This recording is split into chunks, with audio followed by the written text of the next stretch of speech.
Hi everyone, welcome back to Vindusha Sweet Home. This is Usha. Welcome to another cooking video. ఈ వీడియోలో నేను మీకు పీతలతో ఈజీగా టేస్టీగా తక్కువ టైంలో కర్రీని ఎలా ప్రిపేర్ చేసుకోవాలో చూపించబోతున్నాను. ఎవరైనా మన ఛానల్ని ఫస్ట్ టైం చూస్తున్నట్టయితే వీడియోని చివరి వరకు చూసి వీడియో నచ్చితే మాత్రం మన ఛానల్ని సబ్స్క్రైబ్ చేసుకోండి. అలాగే ఆల్రెడీ సబ్స్క్రైబ్ చేసుకున్న వాళ్ళు చూస్తూ ఉంటే వీడియో నచ్చితే మాత్రం తప్పకుండా లైక్ చేసి షేర్ చేయడం అస్సలు మర్చిపోకండి. సో ఈ ప్రాసెస్ అయితే చాలా సింపుల్గా ఉంటుంది. ఇంకెందుకు లేట్ స్టార్ట్ చేసేద్దాం. ఫస్ట్ అయితే ఆనియన్స్ని ఇలా చిన్న చిన్న ముక్కలుగా కట్ చేసుకొని మిక్సీ జార్లోకి తీసుకుంటున్నాను.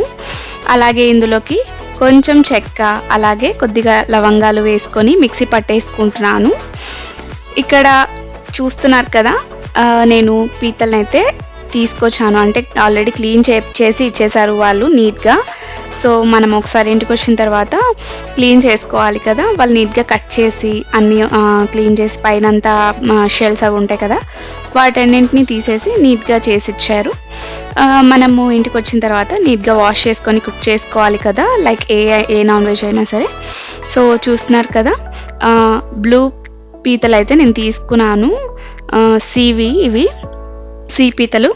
సో చూస్తున్నారు కదా, ఈ కాళ్ళు ఉంటాయి కదా పీతలకి, అవే చాలా టేస్టీగా ఉంటాయండి. అంటే ఇవి టేస్టీగా ఉండవా అని మీకు డౌట్ రావచ్చు. ఇవి కూడా చాలా టేస్టీగా ఉంటాయి, అవి ఇంకా టేస్టీగా ఉంటాయి. ఆల్రెడీ చాలామందికి ఈ కర్రీ ఎలా చేయాలో తెలిసి ఉండొచ్చు, బట్ తెలియని వాళ్ళు ఎవరైనా ఉంటారు కదా అని చెప్పి ఒకసారి మీతో షేర్ చేసుకుందామని షేర్ చేసుకుంటున్నాను. సో పీతల్లో కొంచెం రాక్ సాల్ట్ అలాగే కొంచెం పసుపు వేసి ఇలా బాగా షేక్ చేసుకొని తర్వాత వాటర్తో మనము బాగా క్లీన్ చేసుకోవాలన్నమాట. ఇలా చేయటం వల్ల లైక్ ఏమైనా స్మెల్ అది ఉంటే వెళ్ళిపోతుంది. ఇవి ఫిష్ కానీ ప్రాన్స్ కానీ క్రాబ్స్ కానీ స్మెల్ ఎక్కువగానే వస్తాయండి. వీటికి కాళ్ళకి కొంచెం షార్ప్గా ముళ్ళు టైప్లో ఉంటాయి. సో చూసుకొని నీట్గా క్లీన్ చేసుకొని పక్కన పెట్టుకోవాలి. ఇప్పుడు కర్రీ ప్రాసెస్ అయితే ఫస్ట్ ప్యాన్లో 2 టేబుల్ స్పూన్స్ ఆయిల్ యాడ్ చేసుకొని అందులోకి కొంచెం జీలకర్ర యాడ్ చేసుకొని జీలకర్ర కొంచెం ఫ్రై అయిన తర్వాత ఇందులోకి ముందుగా పేస్ట్ చేసి పెట్టుకున్నాం కదా ఆనియన్స్ని, సో అది ఇందులోకి వేసుకొని ఆనియన్స్ కొంచెం రంగు మారే వరకు ఇలా కలుపుకుంటూ మనము ఫ్రై చేసుకోవాలి.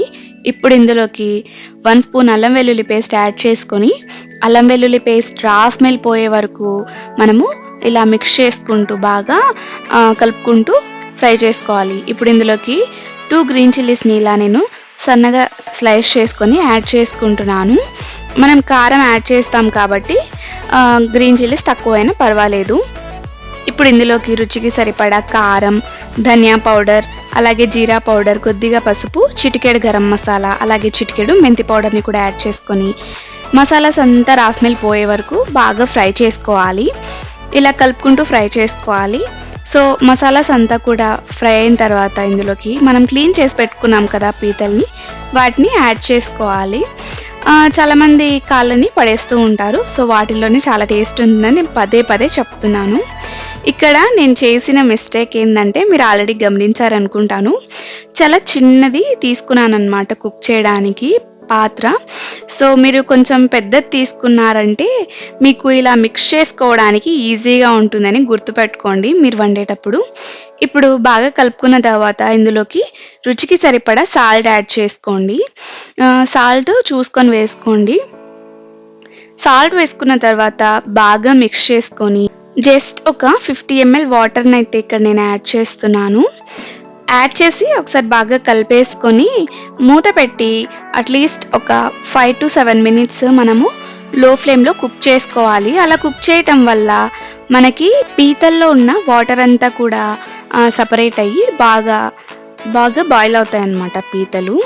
సో చూస్తున్నారు కదా, పీతల్లో ఉన్న వాటర్ అంతా కూడా సపరేట్ అయ్యి ఇలా బయటకు వచ్చేసాయి. సో ఇప్పుడు ఒకసారి దాన్ని బాగా మిక్స్ చేసుకొని ఇందులోకి చింతపండు పులుసుని అయితే యాడ్ చేసుకోవాలి. మనము ఫిష్లో యాడ్ చేస్తాం కదా, ఇందులో కూడా కొద్దిగా యాడ్ చేసుకుంటే బాగుంటుంది. చాలామంది ఈ స్టెప్ని స్కిప్ చేస్తారు, బట్ ఇలా చేసుకొని చూడండి, టేస్ట్ అయితే చాలా బాగుంటుంది. సో నేను కొంచెం హాఫ్ లెమన్ సైజ్ టామరిన్ తీసుకొని అందులో నుండి ఇలా వాటర్ వేసుకొని చింతపండు పులుసుని అయితే ఇక్కడ యాడ్ చేసుకుంటున్నాను. చింతపండు పులుసుని యాడ్ చేసుకున్న తర్వాత బాగా మిక్స్ చేసుకోవాలి.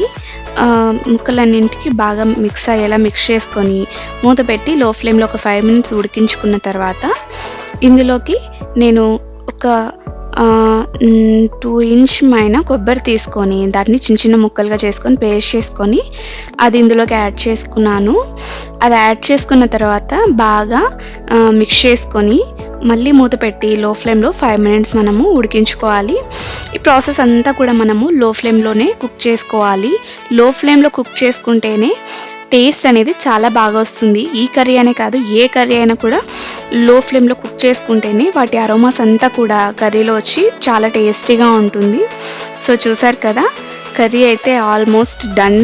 ఇంకా ఫైనల్ టచ్గా కొద్దిగా కరివేపాకు అలాగే కొంచెం కొత్తిమీరని కూడా యాడ్ చేసుకొని బాగా మిక్స్ చేసుకోవాలి.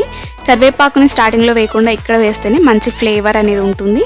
సో బాగా మిక్స్ చేసుకొని లిడ్ పెట్టేసి ఒక 2 మినిట్స్ అలా వదిలేసి తర్వాత స్టవ్ ఆఫ్ చేసుకొని సర్వ్ చేసేసుకోవటమే. ఎంతో ఈజీ కదా ఈ రెసిపీ చేసుకోవటం. సో ఇంతే అండి, చాలా టేస్టీ పీతల కర్రీ అయితే రెడీ అయిపోయింది. నాకైతే పీతలు అంటే చాలా ఇష్టం. మీలో ఎంతమందికి పీతలు అంటే ఇష్టమో నాకు తప్పకుండా కమెంట్ చేయండి. సో వీడియో నచ్చితే మాత్రం తప్పకుండా లైక్ చేసి మీ ఫ్రెండ్స్ అండ్ ఫ్యామిలీస్తో తప్పకుండా షేర్ చేసుకోండి. అలాగే మన ఛానల్ని సబ్స్క్రైబ్ చేసుకోవడం అస్సలు మర్చిపోకండి. అందరికీ రెసిపీ నచ్చిందని అనుకుంటున్నాను. మరో మంచి వీడియోతో మళ్ళీ ముందుకు వస్తాను. Thank you for watching.